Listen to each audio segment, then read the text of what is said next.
तो मदरसे नहीं जा सकते ना, सब तो अब हर उम्र में दीन सीखने मदरसे नहीं जा पाते। तो हमारी कौम एक दिन जलसा रखती है, जो साल भर की बीमारी होती है, हम एक रात दे करके हुजूर के नाम की अपनी बीमारियों का इलाज करें। ये मकसद हमारे होता है और यही मकसद रहना भी चाहिए। ना कोई जीत है, ना कोई हार है, ना कोई आगे है, ना कोई पीछे है। ये तो रब की कुदरत है। आज गला है, दम है, आप भी सुन रहे हो, बुला रहे हो। जिस दिन सांसें टूटने लगेंगी, लहजे बिखरने लग जाएंगे, उस दिन कोई दावत देने नहीं आएगा। ये हम भी जानते हैं और हम देख रहे हैं हालात। तो फिर घमंड किस चीज का, इतराना किस चीज पे? ये ड्यूटी तब तक जब तक रब करा रहा है। वो जलसा कराने वालों, महफिल में बैठने वालों, एक रात बैठ के ये मत समझना हमने इस्लाम पे एहसान किया है। एक रात उनकी महफिल में आके ये ना सोचना हमने हुजूर पे एहसान कर दिया है। ये सोच के रब की बारगाह में सजदे शुक्र अदा करना। मालिक, कलमा पढ़ने वाले तो बहुत थे, टोपी लगाने वाले भी बहुत थे, तेरा एहसान है तूने महबूब की बातों के लिए हमारा इंतखाब कर लिया था। ये कह के अपने रब का शुक्रिया अदा करना। और महफिल खत्म हो जाए ना तो किसी से मत पूछना जलसा कैसा था, कैसी रही महफिल, कामयाब थी कि नाकाम थी। कोई इंतजार न करना।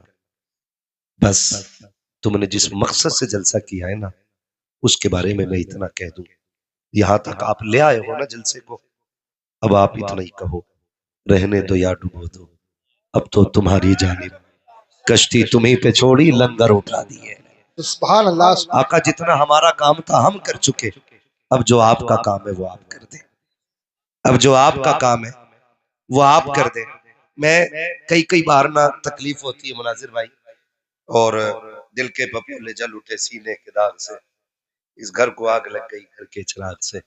अक्सर गालियां उन्हीं को मिलती हैं जो जलसे कराते हैं, है ना। लोग बैठ के कहते हैं जाहिल हो, गवार हो, कुछ आता नहीं है, जाता नहीं है, आता होते तो तुझे ही क्यों बुलाते। भाई अगर ये इतनी बड़े जानने वाले होते तो इन्हें जरूरत ही क्यों पड़ती, ये खुद नहीं जाने लेते।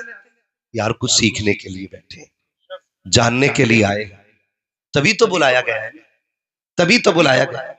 मैंने एक साहब को कहते सुना, माफ कीजिएगा, किसी पे तंज नहीं कर रहा हूं, बस अल्लाह हमें हिदायत नसीब फरमा दे। बड़े कदम बहके हुए चल रहा है, इस हमाहमी के दौर में बुरी आग लगी है, एक दूसरे को नीचा करने की आग, जलील करने की आग। एक उसूल याद रखो, अल्लाह जिसे उठा देता है उसे कोई माई का लाल गिरा नहीं सकता है, और जिसे रब गिरा देता है उसे कोई माई का लाल उठा नहीं सकता, नहीं सकता।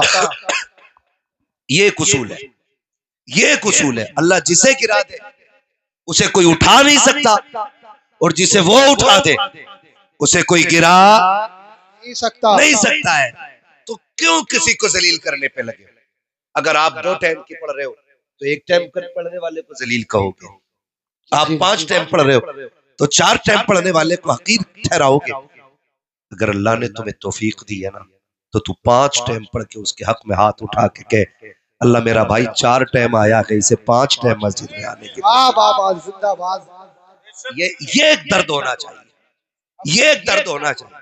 इसे दर्द नहीं कहता हूं मैं कि फजर पढ़ी और देख के कह रहा है भाई अब्दुल नहीं आया, कोई मस्जिद में अब्दुल नहीं आया, फला नहीं आया, क्या है ये? सिर्फ ये 10 लोगों की सफ में किसी एक का नाम लेके ये बताना चाहते हो कि इसने नमाज छोड़ी है? जी जी, ये कहना चाहते हो कि तुम 5 टाइम पढ़ते हो? ये बताना चाहते हो कि ये बिगड़ा हुआ है? सुनो, अल्लाह बड़ा करीम भी है, वो बड़ा बेनियाज भी है। वो मुंह पे मारने पे आए तो 50 बरस की मुंह पे मार देता है, जी, और वो बख्शने पे आए तो कुत्ते को पानी पिलाने पे बख्श देता है। सुभान अल्लाह। आप किस घमंड में, आप किस चीज में इतराए हुए हैं? आज माफ कीजिएगा, गरीब को तो मजमे में भी आगे बैठने की जगह नहीं मिलती है, और बंदा अमीर है तो फिर मिंबर पे बैठाया जाता है, और 4 चापलोस पीर कहते हैं। शुक्र है मौलवी कभी चापलोसी नहीं करता है, इसलिए कि हमारा काम ही ये है, मैं आईना को दिखाऊंगा दाग चेहरे के, जिसे खराब लगे सामने से हट जाए। क्या बात है। नारे तकबीर, नारे रिसालत, नारे होशिया, जिंदाबाद जिंदाबाद।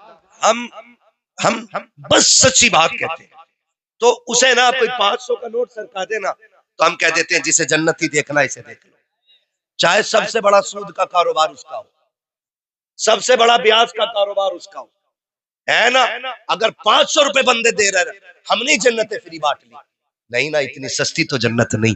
जन्नत कितनी महंगी है कभी बिलाल से पूछ, जन्नत कितनी महंगी है कभी जुनैरा से पूछ, जन्नत की कीमत क्या है कभी ख्वाब से पूछो, जन्नत कितनी महंगी है कभी 71 लाशें उठाने वाले हुसैन से पूछ, जन्नत कैसे मिलती है कभी सैयदा ज़ैनब से जाकर के पूछो, जन्नत की कीमत क्या है कभी नबी के उमर से पूछो, नबी के अबू बकर से पूछो, उस्मान से पूछ, जन्नत कितनी कीमती है ये कोई और नहीं, अली बताएगा जन्नत की कीमत क्या होती है। जिंदाबाद जिंदाबाद, बहुत अच्छे, जिंदाबाद। मेरी जन्नत बांट ली, जिसके मन में आ गया दे जन्नत ले जन्नत, तेरे बाप की जन्नत है, जन्नत है रसूल पाक की, और उसे मिलेगी जिसे मुस्तफा चाहेंगे। हाँ, जिसकी 7वीं पुश्त में कोई वली हो गया ना तो वो धड़ल्ले से गुनाह कर रहा है। ये सच्ची बात है। कह रहा 3री पुश्त में जो थे ना वो हमारे अब्बा वली थे, तो तेरा क्या पासपोर्ट बन गया गुनाहों का। हाँ, ये सबसे गलत रस्म है कि पीर का बेटा पीर बनेगा, गलत है ये। जब ये लाजिम है, आईएएस का बेटा आईएएस उस वक्त तक नहीं बन सकता जब तक उसके पास काबिलियत ना हो। डॉक्टर का बेटा उस वक्त तक डॉक्टर नहीं बनेगा जब तक उसके पास डिग्री ना हो। हाफिज का बेटा उस वक्त तक हाफिज नहीं कहलाएगा जब तक 30 पारे सीने में ना हो। तो जब ये सारे उसूल मुरत्तब और मुनज़्ज़म है तो ये उसूल क्यों नहीं बनाते कि पीर का बेटा उस वक्त तक पीर नहीं बनेगा जब तक तसव्वुफ की सीढ़ियों पे फाइज ना हो, तकवा उसके दिल में ना हो, इल्म उसको ना आता हो, शरीयत का पाबंद ना हो, मुस्तफा के दीन का सिपाही ना हो। और खुदा की कसम अगर ये उसूल बन गए तो कोई जाहिल आकर के कौम में झगड़े नहीं कराएगा, कौम को बांटेगा नहीं, बल्कि खुदा की कसम वो ये ऐलान करेगा कि मोहम्मद से वफा तूने तो हम तेरे हैं, ये जहां चीज है क्या लो हो कलम तेरे। बाबा जिंदाबाद जिंदाबाद, बहुत अच्छे। हमारे इलाके का तो सबसे बुरा हाल है चचा। हाँ, सबसे बुरा हाल है, पीर परस्ती हमारे इलाके में सबसे ज्यादा है। मैं ये नहीं कि मेरा ताल्लुक पीरों से नहीं, शुक्र है मैं भी मुरीद हूं, आप भी मुरीद हैं, लेकिन कहना ये चाहता हूं आप पीर परस्ती ना करें, खुदा परस्ती करें। पीर परस्ती ना करो, खुदा परस्ती करो। आप कहेंगे कैसे? मैं आपसे सच्ची बात कहना चाहता हूं, खुदा रहा, दोस्ती हो तो अल्लाह और उसके रसूल के लिए हो, और दुश्मनी भी हो तो अल्लाह और उसके रसूल के लिए होनी चाहिए। अच्छा, मुझे इससे मतलब नहीं है, ना मैं बता रहा हूं अभी आपको मैं किस सिलसिले से हूं, और ना आपसे पूछ रहा हूं, मैं हुजूर का दीन पेश कर रहा हूं।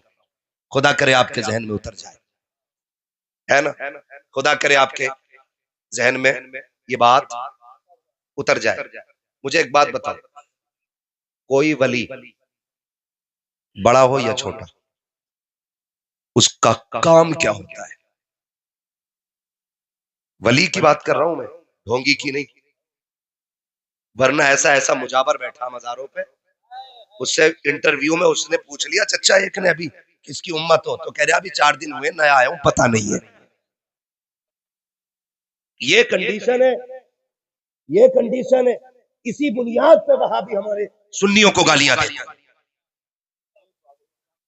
हाँ, ये कंडीशन है भाई, वो कह रहा नया आया हूं अभी पता नहीं भाई। उससे पूछा सुभाना आता है, ये जो दम कर रहा क्या पढ़ रहा, तो कह रहा या हसन हुसैन कह रहे हो, उसे तो छोटे शीन बड़े शीन की भी तमीज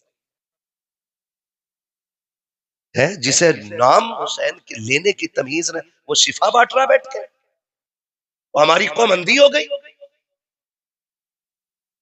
इतनी अंधी हो गई कि खुदा को भूल बैठे, ऐसे जाहिलों पे अकीदे कर लिए। बिना नमाज के अगर कुछ मिल जाता तो हुसैन सजदे में सर न कटाता। सीधी सी क्या बात। बिना रब को राजी किए कुछ मिल जाता तो हुसैन 3 दिन की प्यास के बावजूद अपने खेमे में बैठ के कुरान न पढ़ता।